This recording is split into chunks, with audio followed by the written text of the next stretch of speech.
Well, surprise, surprise, you get to talk to me today, and we're going to talk about gardening. Now, I have a very special guest with me today, Susan Esche. Yes. Hey, kudos. I get. You got it right. Yes, because everybody calls you Esche. Well, I answer to it, so it's okay. Hey, Susan, you are a fellow master gardener for sure, but tell me about you. Just give me the elevator speech on who Susan is. I retired in 2019, and my mother lived across the street from a lady who was one of the founders of the botanical garden. And Mother was fussing because she thought, well, Susan's not going to have enough to do. And Mary Beth Mulholland said, Carolyn, send her over to the botanical garden. She likes to garden, and they always need help. So I started volunteering there that year, and realized that most of my fellow volunteers were master gardeners, and thought, well, I need to do that because I need to be a better educated volunteer. And so the next year I took the Master Gardeners class when you were running it at the Benton County Master Gardeners.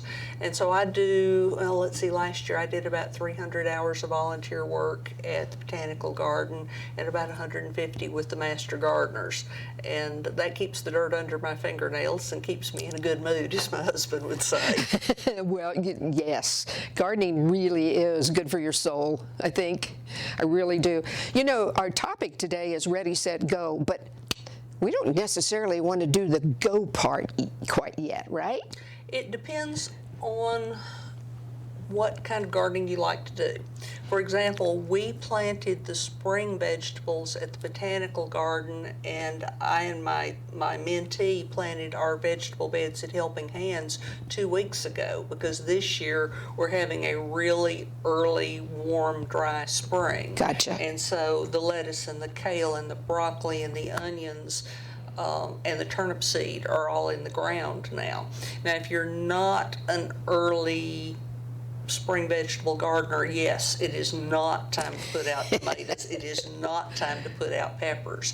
For vegetables like that, you don't pay too much attention to the air temperature. You get out your soil thermometer and you check your soil temperature.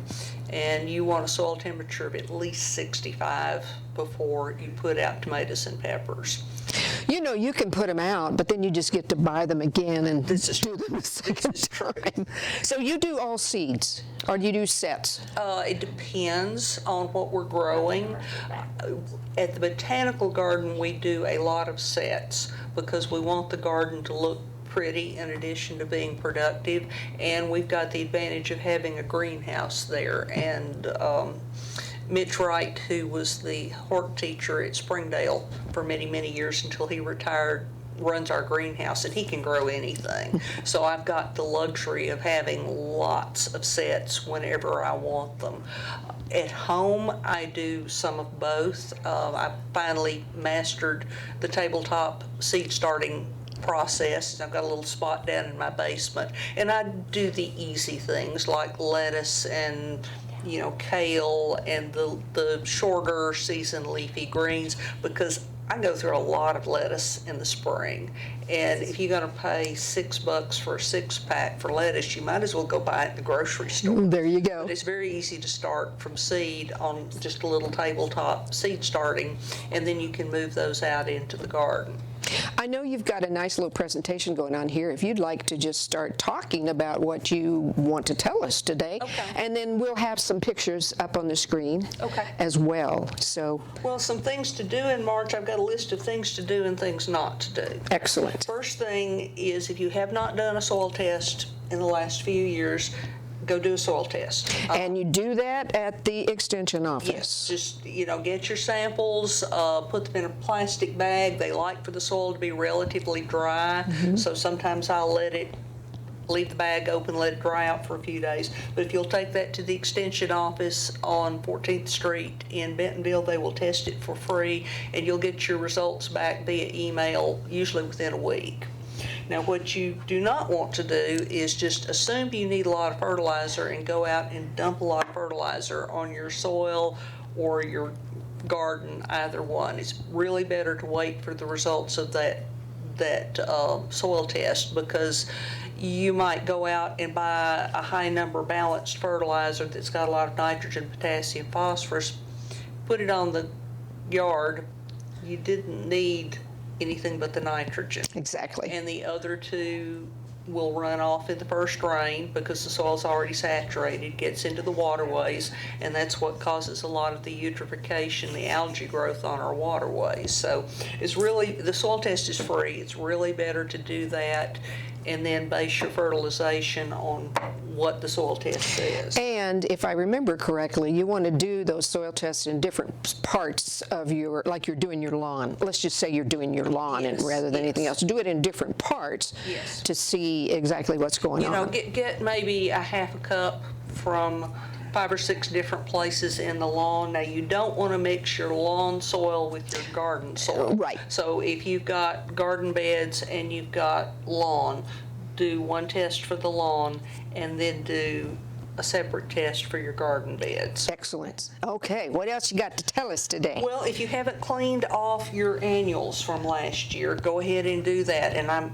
annuals and weeds. We'll talk about perennials later, but any dead growth plants that were annuals last year, like your old tomato vines, you didn't get the peppers pulled out, go ahead and clean the garden off now, because that way it's ready to plant when you do plant those tomatoes, which is not this month. Hey, I noticed in that last picture, using could we put that last picture back up? Thank you. Mm-hmm. That tank, to me, that's a tank. Uh-huh. How do those, I see a lot of times people are using those. Is that a good way to? Those are fabulous. Are they? We just replaced last year all of the raised beds at the Botanical Garden of the Ozarks in the vegetable garden. The beds that were there were not very deep, and they were 15 years old and falling apart. And Megan Langford, who was the hort director the year before, had ordered those. And I was a little dubious because I looked at them and said, I've never grown vegetables in a stock tank before. Yeah. But they're not actually a stock tank. It's really just a metal ring. It's completely open at the bottom. We filled it up with about half topsoil, half compost. Uh-huh. And I'm the lead volunteer for the vegetable garden there, and we donate the produce we grow to a charity called Seeds That Feed. So I have to keep up with every pound of everything we grow because they use that information for grants, and so do we. We went from 760 pounds grown in about 500 square foot the year before. We put in the deeper raised beds, and they are smaller than what we had before because one of our goals in rearranging it was to make the aisleways ADA compliant. So someone in a wheelchair could get through the garden, and I could get through with a wheelbarrow, which we had places where I could not. But we went from 760 pounds to 1,713 pounds. Magic touch. So they are very good. The only thing about them, as with most raised beds, is they drain really well. So drip irrigation is a good thing to have. And you can just use something as simple as a soaker hose. We've got a little bit more sophisticated system because Bernie Kurtz is our hort director now, and he and Mitch can do anything. Yeah. So they've put in a drip irrigation with a timer for me, so I don't have to run down early in the morning and turn on the soaker hoses. Gotcha. But Okay. yes, those are an excellent addition. And the thing about the deep ones, which is what you showed in that picture, is those are wonderful if you're like us and you're maybe a little bit older and getting down on your hands and knees is somewhat less attractive than it used to be. And so I grow my leafy greens, and when I do bush beans, I will do those in the tall beds, and I'll do my tomatoes and my okra and my cucumbers in the lower beds. Gotcha. Okay.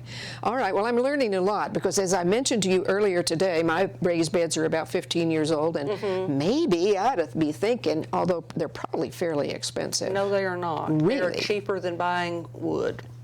Thank you, Susan. I think we're done. No, we're not done for today, but I've learned something important. Yes. Let's keep moving here. What else we got to talk about? Okay, so go ahead and put about 1 inch of compost on your planting beds.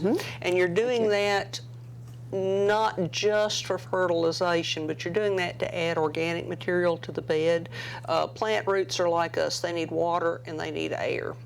And if you don't have enough organic material in the soil in your growing beds, they're going to get very compacted. All of us have a nice rock crop around here, so you need that organic material in there. It acts like a sponge to hold the water, but the particles are big enough to let the roots get air as well. Okay. And that breaks down over the course of a season's gardening. So organic material, compost, is something you're going to need to add every year. And after you do that, work it in lightly. Don't completely turn the bed. Double digging is kind of out of fashion now, which my back is glad to know. Well, then this is a good spot for you to tell us about this magical tool that's now your favorite. Yeah, my new favorite garden tool is called a broad fork. And it looks like something you'd go to war with in the Middle Ages. It's about 18 inches wide, and it's got 4 very large, sharp blades attached to the bottom bar, and then it's got 2 handles, and you pick it up and you stab it into the ground, and then you just rock it back and forth and pick it up and move down and rock it back and forth. And what that does is it loosens the soil without destroying the soil structure. Gotcha. So it lets that organic material you've just put on the top work its way in without pulverizing the soil and making it too compact. Okay. And then after you've put your compost on, strongly recommend you put some mulch on top of it, because if you get the bed all prepped early, which I like to do it early, I don't like to wait until it's hot and the bugs are out.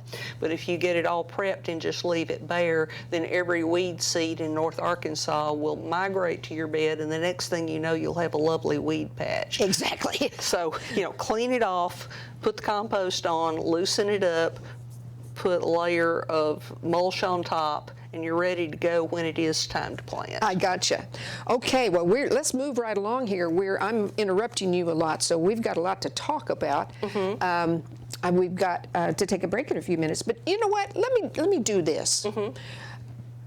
This show, folks, we are so grateful, but the Master Gardeners of Benton County and the Bella Vista Garden Club are the ones that actually sponsor this show. So our goal this year is to continue the mantra of both of those organizations to get more people interested in gardening, et cetera, et cetera. We have some information on how you can contact those individuals that hopefully will be up on the screen. There we go, right there. There's the Garden Club information. That website, but also the Facebook pages for both of these organizations give incredible amounts of information, right? They do. As well as the University of Arkansas. Yes. So those are the kind of advice pieces that I gravitate to, because I know they've been tested. Yes. I know the university has gone through, they publish brochures on what they've learned. I also find the Missouri Botanical Garden to be a good source because, again, it's connected with the Extension Service, and their weather's very similar to ours. So. Okay. All right, well, I think we are going to quickly take a break, and then we'll be back. And I promise I won't interrupt you so much. I'm just so grateful for having you here today. Well, thank you. Hello, we're back. And you know what, Susan, I'm going to let you talk a lot more now because I get so excited about what you're telling me that we get kind of bogged down. We've got a lot to tell people. We do. So go for it. Okay. Well, a couple of other things that you should not do in March. We have talked about go ahead and clear the dead annuals off. If your perennials are starting to come up, it's still a little early to completely cut down the dead foliage on those. I like to wait until I see a good new growth of yes, before you remove the old foliage. Among other things, if you take all the old foliage off before the new starts, it's real easy to forget there was something treasured there and plant a shrub on top of it. So, don't hold back a little bit on cleaning up the perennial growth. you want to check your irrigation system to see if you need anything. You know, did you cut the lines? Is the timer gone out? Do you need to buy some more soaker hoses? Sometimes on a warm day in the spring, I'll just take mine all out and hook them up one at a time and make sure that I don't have major cracks. But I would not set the system up and turn it on yet, okay, because we're still getting these odd freezing nights, and you don't want to ruin your timer because it was full of water and it cracked and broke. So, gotcha. you know, if you need parts and you need to order things, go ahead and determine that now, but hold off turning the irrigation system on. If you're going to, this is a good time of year to plant shrubs and trees. Okay. And the ground is thawed enough to do that. And if you're going to do that now, this is where you're going to have to pull the garden hose out, because it's really dry right now. We've had burn bans in Benton County the last week. So when you plant, good time to plant, mulch it well, and remember to water it every week. And you're probably going to do that for the first year. Mm-hmm. Give it a good start. Give it a good start, yeah. Yes. Okay. So you're starting seeds now. I'm on my third set of seeds starting. I started my first set of cold weather vegetables at Thanksgiving, just to see if we could do it, you know, just to see. And we set those out in January right after that mega freeze, and got a crop and harvested that, and we've set out the second set of cool weather vegetables at this. That's my not very elegant seed starting operation in the basement, but it works really well. The seed starting operation at the Botanical Garden is much more professional than that, but this works. So if I was starting seeds, if I was advising somebody, oh, I want to start seeds this year, I think right now what you would want to start would be your kind of short season leafy greens. Like, it's a good time to start lettuce. It's a good time to start kale if you like kale. It's too late to start things like broccoli and cauliflower. Okay. So if you and cabbage, if you were determined you wanted to grow those, you should probably buy those seeds. Those sets. Yes. It's a good time to go ahead and start your warm weather vegetables. So just starting this, if you're going to start those yourself from seed, I would go ahead and get those started in the next 2 or 3 weeks, because really they need about 8 weeks indoors before you start hardening them off, and then before you start planting them. Gotcha. You could also buy marvelous warm weather vegetables at the Master Gardener's plant sale that will be happening in May. Thank you. We need to talk about that a little bit, because we've got several areas of people that are, I know the first plant sale is in April, and that's just when the the Bella Vista Garden Club. Okay. All right, let's give them credit first. That the first sale that comes out is the coleus, I believe, and the zinnias. Okay. And they sell those like one day. Okay. And then a little later on in June, 1st of June into May, that's when they start selling all their plants. Okay. The Master Gardeners, their plant sale this year is May 15th through the 17th? 17th and 18th. Okay. Yes, and that'll be at the United Methodist Church. They're right off the square in Bentonville, just like always. It's a madhouse, and it's wonderful. Right. So, but they are planning on offering warm season vegetables yes, this year. So yes. if you don't decide to start your own, that would be a good place to go look for some a little bit more unusual varieties, a little bit broader selection than you'll find perhaps at the big box stores. And all of those tomato plants from last year, I don't know whether it was a great tomato year or what, but all of those that I bought at that sale were amazing. Good. Yeah. Good. Yes, so, okay. So I'm so excited about I keep looking down here at these tubs. I'm going to go immediately and order those things. So anyway, keep going, Susan. Okay. So, you know, again, at the Botanical Garden, we have planted our early crops. I don't know if you've got a picture of the slide with the frost covers Frost protection. on it. Could we see frost protection, folks? I believe it's one of the slides. We'll get there in a minute. I'm really into year-round gardening, because if I'm going to go to all the trouble to set my garden up, by golly, I want it to produce for as long a period of time as possible.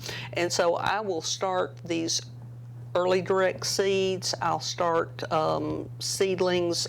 Like I said, we've got a lot of lettuce and leafy greens set out at the botanical garden. And yes, we're still getting a few cold nights, but I found these marvelous pop-up frost covers. All right, let's see. We'll get there in a second. I know we're speeding ahead a little bit. And I I also use those at home. For example, I have a whole bed at home of peony plants that are going to the plant sale for the master gardeners. And I don't want that foliage to get frost burned. I want the plants to look really nice when they go into the sale. So when we're supposed to get a cold, frosty night, I run out there and I throw the hoops over the plants, and then the next morning I can come and take them back off. Okay, so we'll get that picture up here in a second or two. But you know, March is your planning month. If you haven't already done your garden planning, you need to be thinking about what do I want to grow? Am I going to start that from seed, or am I going to put out seedlings? If I'm going to start it for seed, do I have the seeds? Because you better order them quick if you don't have them. If I'm going to set out seedlings, do I have time to start those myself, or do I need to buy them? And if I need to buy them, where am I going to get them? And really think through not only an early spring crop, an early summer crop, but our summers have been so hot here that I'm beginning to divide my summer vegetable gardening into early summer and late summer. Late summer. And so I will put out a group of tomato plants in May, and I'll get a good harvest from those until the night temperatures get above about 75 degrees. And when the night temperatures get too hot, tomatoes and peppers will not set fruit. No, they won't. And at that point, I look at the tomato plants. The pepper plants will come back, but I look at the tomato plants and say, thank you very much. well, some of them are going to make it through, and some of them just don't look good. That's right. And so I will pull out the ones that don't look good. They go on the burn pile, and I will go find something like a Bush Early Girl, some short season tomato, and I will plop those in, and they can be just little bitty, because tomatoes love to grow in the hot weather. They just don't like to set fruit. Right. I'll go ahead and put those in, and about the time in August, when the nights begin to get a little cooler, these plants are up at a good size and they're just beginning to flower, and you'll get a marvelous fall crop from those. And I learned that from some visitors that came to the botanical garden from Texas. Evidently, that's the way people in Texas have been doing their summer gardens for a long time, and as our summers get warmer, it's kind of like, yeah. It's practice to adopt. Let's go back to that last picture you put up, folks. I'm sorry I'm messing with you this morning, but that showed those frost protections, the last picture you showed. I just want everybody to see those. There you go. Right. Those are the ones you're talking about. Yes, now that's just non-woven frost cloth, and you can buy the frost cloth in the rolls, but what I really like about this is you may have noticed it's windy in northwest Arkansas. No. Have you ever noticed that? No. So if you had ever seen me at the botanical garden before we put these new beds in trying to put out frost cloth, it looked like Tibetan prayer flags. I'd have one end and the wind would have taken the other end off to the other end of the garden.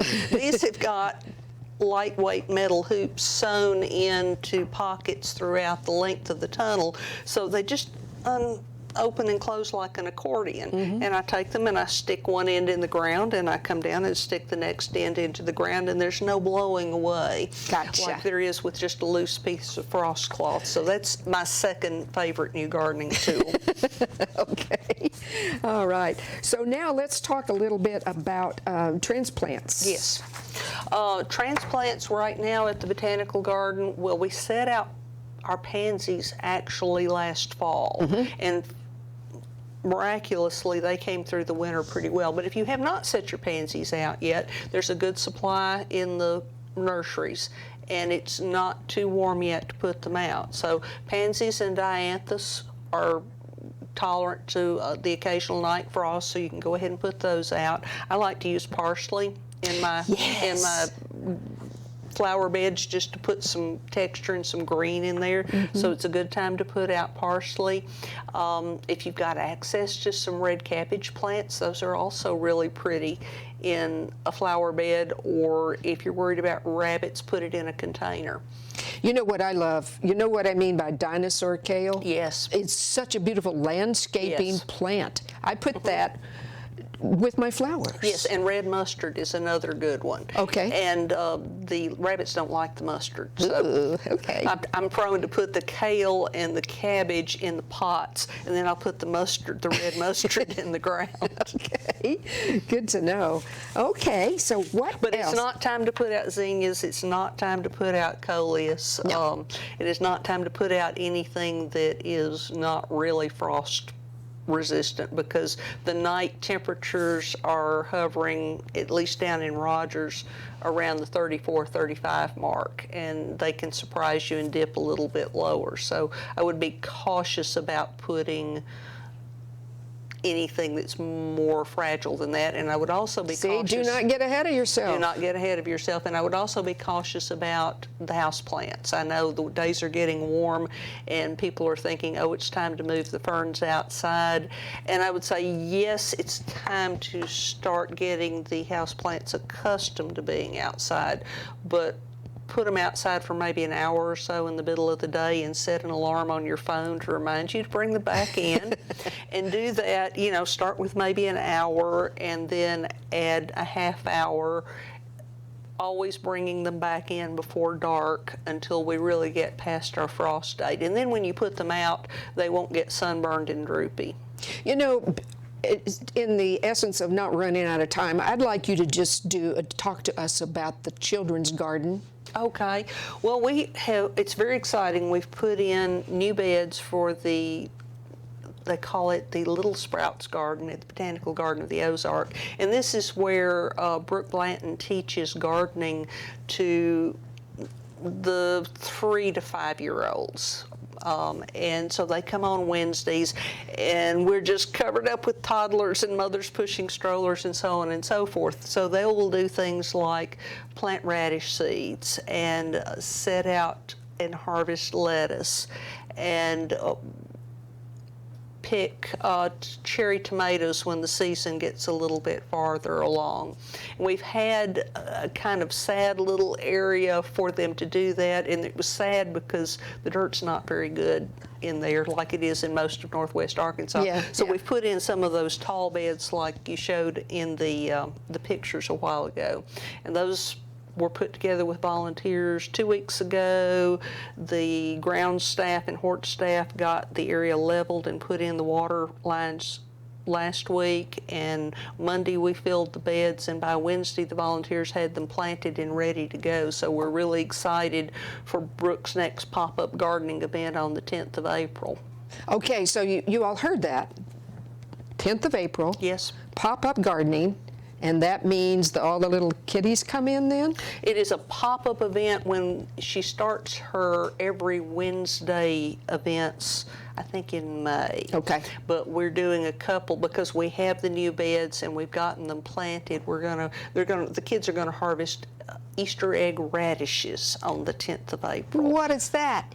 It's a variety that's called all different colors Oh. in them, and when you pull them up and put them in a basket, they look like Easter eggs. So, You know what? I've got to take a trip down there. I am You a do. member, but I just haven't gotten up the energy or whatever to come on down. well, come and see. We've got, as I said, we put in the new vegetable garden last year, and we grew and donated 1,700 pounds of produce from that new garden, and then that worked so well, we've duplicated on a smaller scale the same layout for the Little Sprouts. So they've got 17-inch tall beds because they couldn't quite reach those 32s.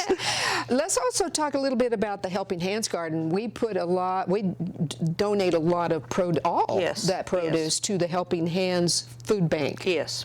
So we're not keeping all this great stuff for ourselves. No, this is fun playtime because the amount of produce that I grow in my bed at Helping Hands, I wouldn't have a clue what to do with that much of it. So it's nice to be able to grow things, try something new, and know that there's a plate. It's not going to go in my refrigerator and be wasted. It's actually going to get used. And another thing about the Helping Hands Garden is a lot of us bring produce in from our home gardens. And donate it. So in the middle of the summertime when my tomatoes are producing faster than I can eat a salad, I go in on Mondays. I'm on the Monday picking crew, and I'll just bring a basket of stuff from the house too.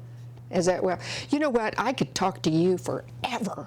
And I remember the time that you came over to my house and walked the yard with me. I think maybe I might ask you to do that again and get some That's right. points. You gave me some canna lilies for a friend that was putting in a rain garden. Yeah, there you go. Yes. There you go. You know, folks, again, I'm so excited to have Susan with us today. She is a master gardener, but also I think most of your time, probably most of the time, they could go down to the Botanical Garden of the Ozarks and you'd be there doing something.